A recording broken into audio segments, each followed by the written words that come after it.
That's not good.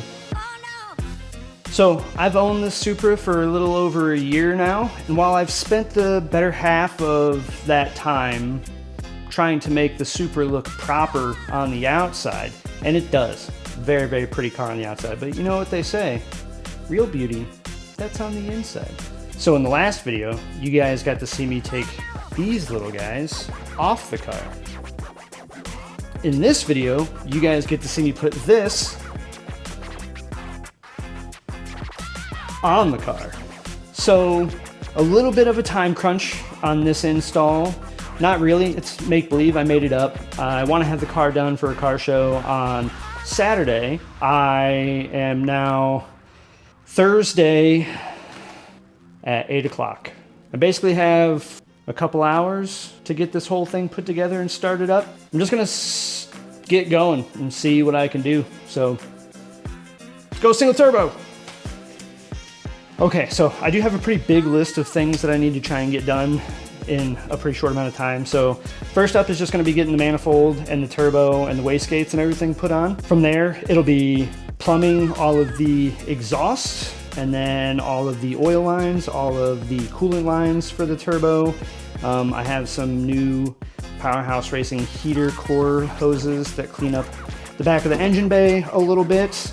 And then all the vacuum line routing, and then I have a little bit of wiring to do. Since I am using the stock master flow sensor, I have to use the stock O2 sensor with the stock ECU for right now. Kind of doesn't have a spot on the downpipe for that, so I have to extend some wires so that I can put it further underneath the car where there is a spot for it. And then after all that, fill the coolant back up, cross your fingers, and start the car. And hopefully it'll be good to go for Saturday and take it for a little test drive, see how it runs. Hopefully it makes cool noises. That's the point of all this, right?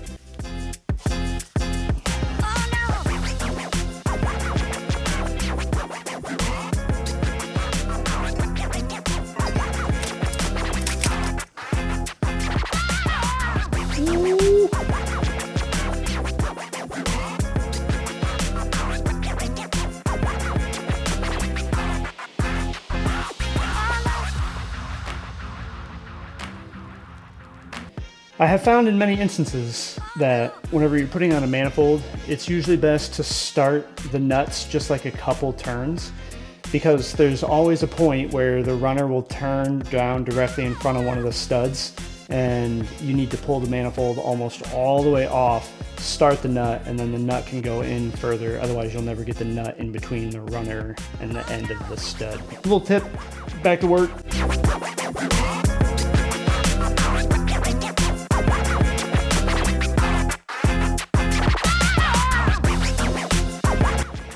Manifold on.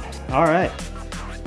Okay, I think should probably be wastegate time. One day later. All right, it's 300 degrees in the garage, but wastegates are on. So next step, let's get this turbo mounted.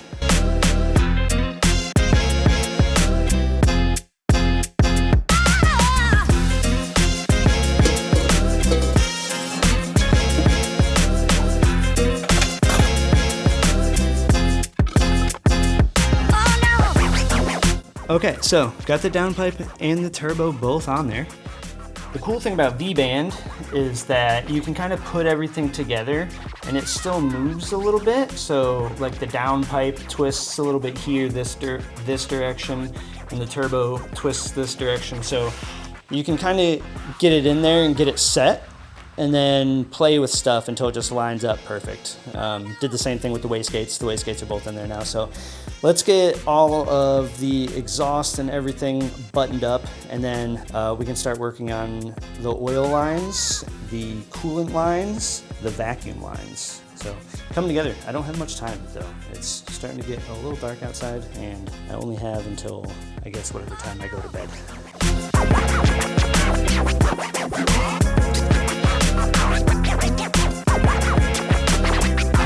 All right, we're back. Different day. Just got back from the car show that I wanted to take the Supra to, and as you can see, didn't make it. But I am going to finish this car today to prove how close I was to being finished and having it ready for the car show, as a little extra dig to myself and how close I got. So this is going to get finished tonight. Hey, I feel like you said that 3 nights in a row. Where did you even come from? You also need to cut the grass. Okay, cool, go back inside. Don't listen to that guy. The things that I have left to do today are the coolant lines for the turbo, extending the wires for the O2 sensor, vacuum line for the blow-off valve, as well as making the lines for the catch can. So not that much left to do. Feels like I probably shouldn't have said that.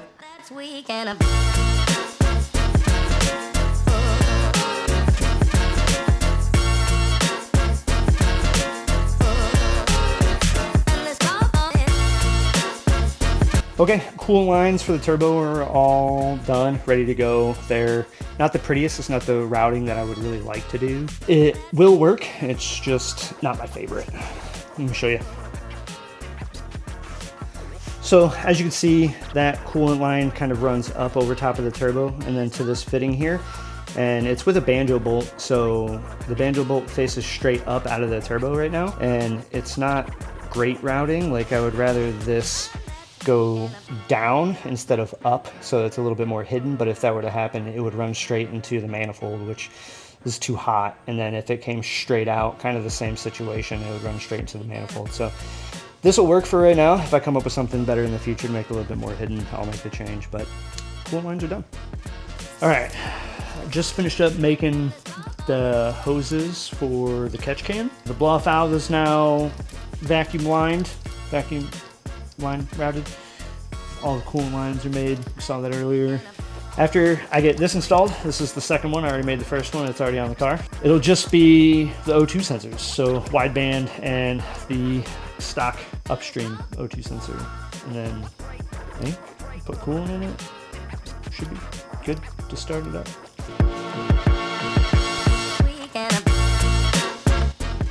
Catch can line's done.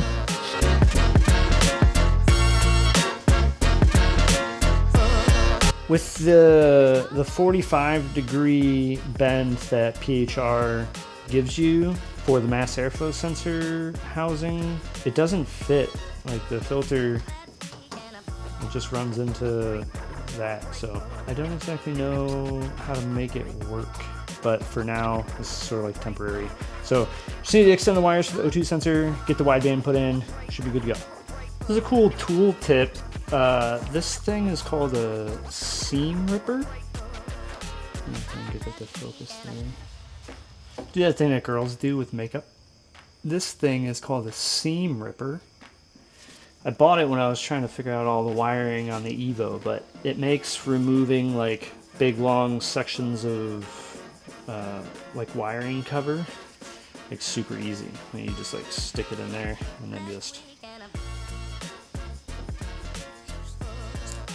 runs up and just cuts it right off. So if you have like a whole bunch of wiring that you're trying to get like the wiring loom off of, this thing is super useful.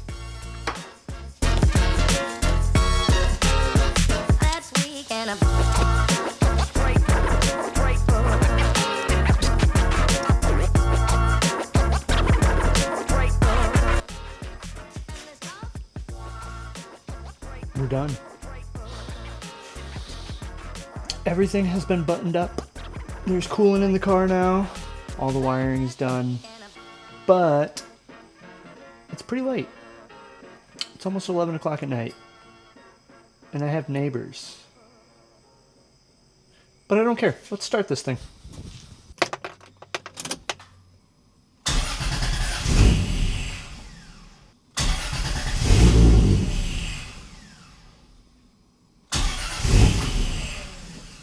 Doesn't seem to want to stay running.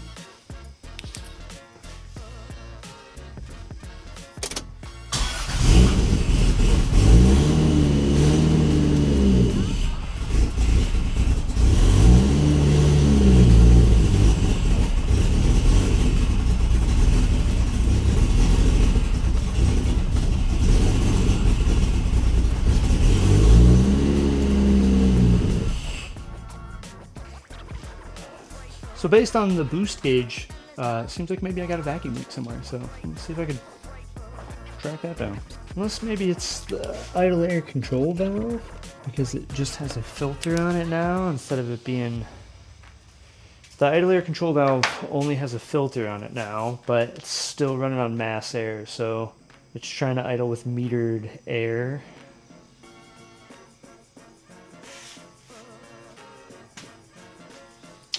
I don't know.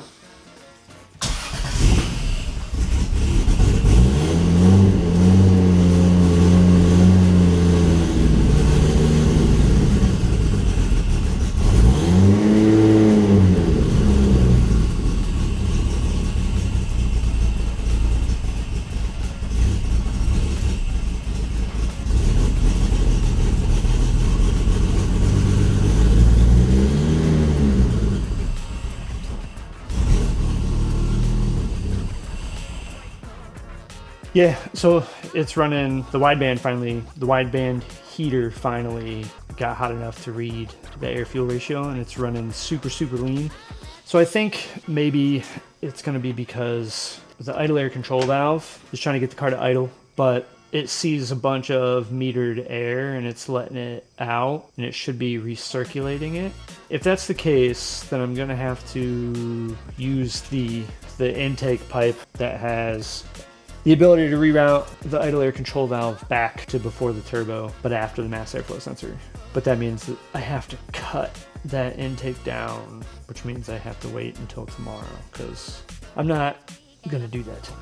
I'm gonna go to bed. I guess I don't feel that bad. I wasn't exactly that close to having the car done for the car show. I needed an extra day. We'll get it running tomorrow.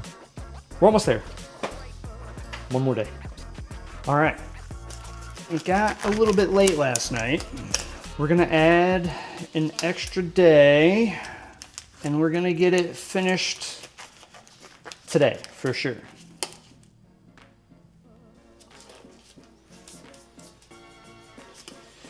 We're gonna get it finished today because I think the very last thing that I have to do is route the idle air control valve back to the intake to get this thing to idle. So we're going for it. Called it. Dude.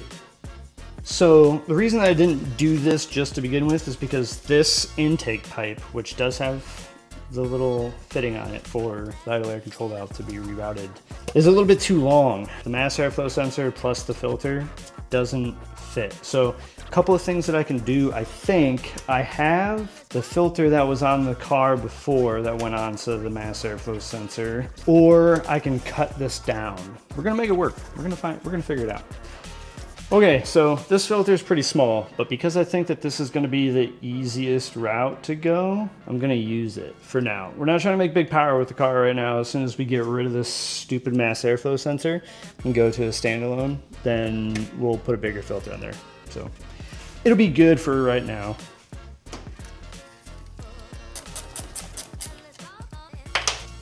Next step, it's gonna look not good, but it's gonna run. So sometimes you gotta make the sacrifice. All right, let's do this. My confidence is an all-time medium.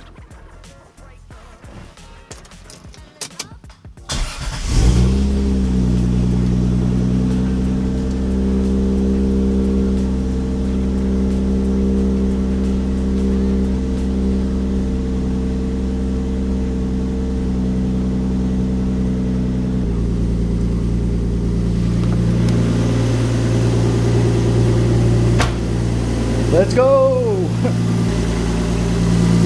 Check it out. Single turbo on the car. Idling, it's working. All due to that stupid hose.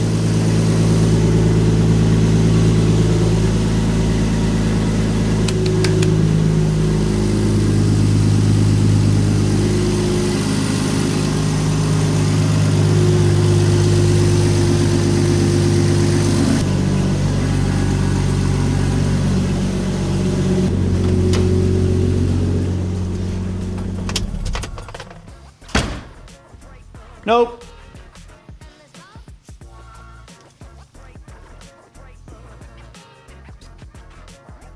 That's not good. It looks like it's the oil feed line that's leaking. I don't know what I did wrong. It's got the crush washers. Maybe they're just not crushed enough. I guess back under the car we go. Let's check it out. Well, I went under there and tightened it, and the leak got worse. Have to dig into this a little bit further. This was supposed to be 10 minutes and done.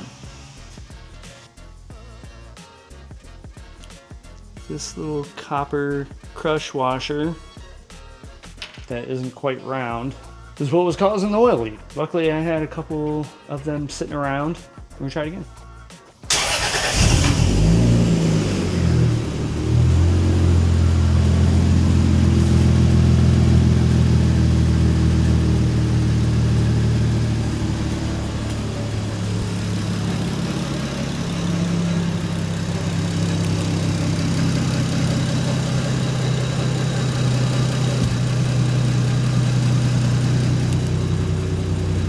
Success! No more oil leak. That's it. That's a single turbo Supra. That's what we're done. Well.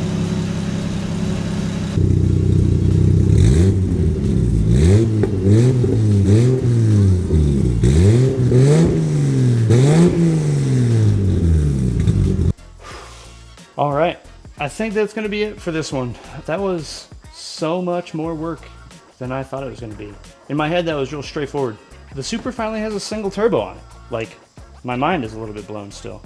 I mean, as cool as it is, and I like seeing this thing with the turbo on there, and looking like it should look underneath the hood of a Supra, this is still just the beginning. There's still a lot to do. This car will go standalone. It will get cams. It will get drive-by-wire. It will get the two-step that every time I take it out, people yell at me to do. Like, there's a lot more to do to this car. So just the beginning. It is going to stay like this for a little while because we're going to shift gears and work on the Evo, and the Evo has a big pile of parts waiting to go on it. So very excited to get that one going, get that one tuned, and just try and make as much power as I can out of the turbo that's on that car. And then as soon as that's done, back to the Supra. We're gonna make both of these cars a ton of fun. So stick around, subscribe, share these videos with your friends if you like them. I think that helps a lot. So I appreciate it every time I see the numbers and the views and the subscribers and stuff going up on YouTube. It gives me a ton of motivation to come back out here and keep doing this stuff. So really appreciate it. We'll see you guys in the next one. I just wanna see you dance.